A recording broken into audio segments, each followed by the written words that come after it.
अस्सलाम वालेकुम, वेलकम करते हैं शॉर्ट ब्रेकिंग न्यूज में। दोस्तों, आज बड़ा कुदरत का इंतकाम हो चुका है।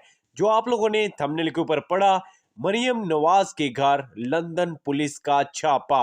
मौका पर क्या हुआ, सारी वीडियो आप लोगों को दिखाएंगे इसी शॉर्ट सी वीडियो में। तो सपोर्ट के लिए वीडियो को लाइक, चैनल को सब्सक्राइब और दोस्तों बेल आइकन को भी लाजमी दबा लीजिएगा ताकि कोई भी छोटी बड़ी अपडेट्स हो सबसे पहले हम आप तक पहुंचाते रहे। तो आप लोग ये बात तो जानते हैं कि किसी मुल्क ने भी इनको जगह नहीं दी, किसी जगह भी ये रह नहीं सकते। चोर चोर के नारे हर जगह लगाए जाते हैं और कभी किस मुल्क में और कभी किस मुल्क में ये चंद दिन गुजार कर फिर ज़लीलो ख्वार होकर वहां से किसी और जगह चले जाते हैं। तो दोस्तों, आप लोगों को बताते चलें, आज मरियम नवाज की गिरफ्तारी हो चुकी है और चंद दिन में ही इसको पाकिस्तान लाने का इंतजाम कर लिया गया है।